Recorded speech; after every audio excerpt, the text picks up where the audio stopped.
Judge to set trial date for Idaho murder suspect Bryan Kohberger after scheduling a late June hearing. A hearing is scheduled for June the 27th, at which attorneys are expected to discuss dates for trial and sentencing. They will also discuss whether the trial should be moved outside the county where the crime occurred to seat an impartial jury. The state has been opposed to the move, while the defense is in favor of it. June the 27th is the date in which we should expect to somewhat hear a trial date being set. Obviously, Bryan Kohberger's defense over the past God knows how many months have argued the really small minor details, as any defense would poke holes in their opposition's idea as to what they believe happened the night of the murders. But hopefully we can get some answers to certain questions that were mentioned in the PCA. Now, it seems like there are a few questions that Bryan Kohberger and his team intend to fight, which is fine because I don't believe the data in which they're looking for even exists. And the reason why I say this is because I think with Bryan Kohberger's alibi, he's lying. And I don't believe Bryan Kohberger was where he said he was in his alibi. But one of the really interesting questions that I want the answer to, because to me it only really pertains to having one answer in itself, would be a really simple question like when they apprehended Bryan Kohberger. Now, in the early hours of the morning when they went and apprehended Bryan Kohberger, it's supposed to be that he was in his kitchen wearing dark clothing as well as gloves, separating his trash. Now, this was believed to be a move that Bryan Kohberger was doing to separate his trash to go and take it to his neighbour's bins. And a lot of people would ask, why would an individual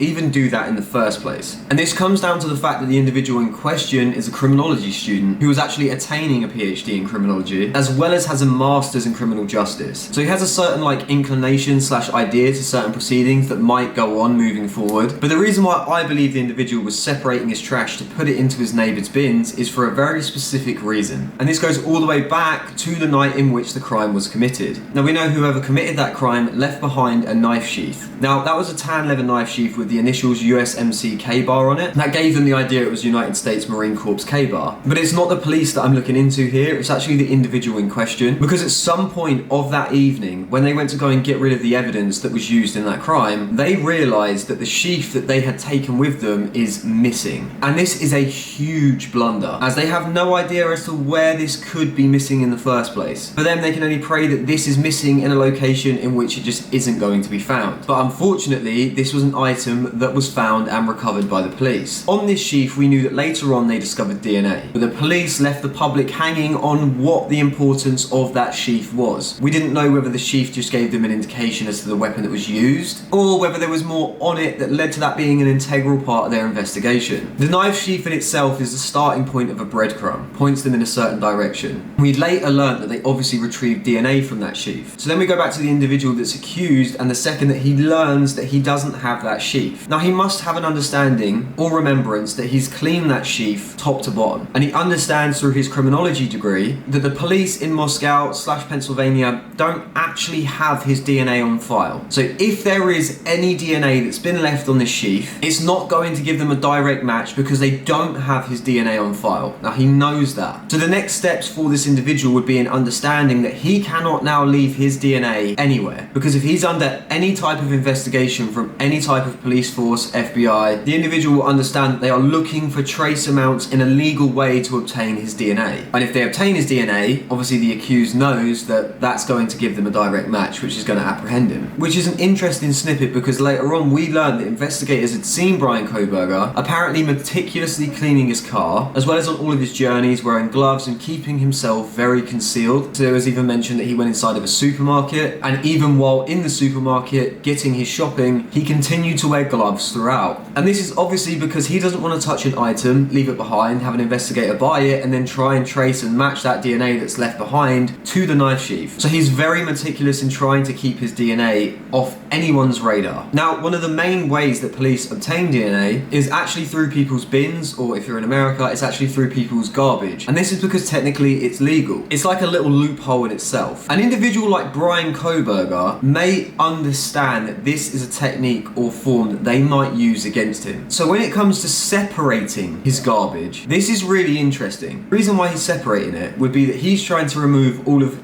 his DNA from that garbage without realizing that the FBI have actually used genealogy for this match. So they've gone through a family tree. So they don't exactly need this individual's DNA specifically, they just need someone in his family tree, which is what they did. They actually obtained someone else's DNA, like his father, that then concluded that that was the family tree in which this DNA belonged to. And the reason why the individual is separating it is because he doesn't understand that the technique that they've used is genealogy. This is actually like a newish thing, and it's only in the last few years has genealogy really stuck out and been used in quite a lot of cold cases, for example. But he probably doesn't actually have it on his radar that they're going to go through genealogy. He also might not have it on his own radar that one of his family members has done any type of genealogy. It's not exactly like his sister's going to ring him up and be like, hey, how you doing? How's your week going? I did genealogy. We don't know the relationship between Bryankohberger and his other family members and how much as a family these lot communicate between each other. So the individual has no idea that it's not specifically his DNA they need. It's just anyone that lives in that house that's a part of that family tree, they just need their DNA. So Bryankohberger would have been separating his trash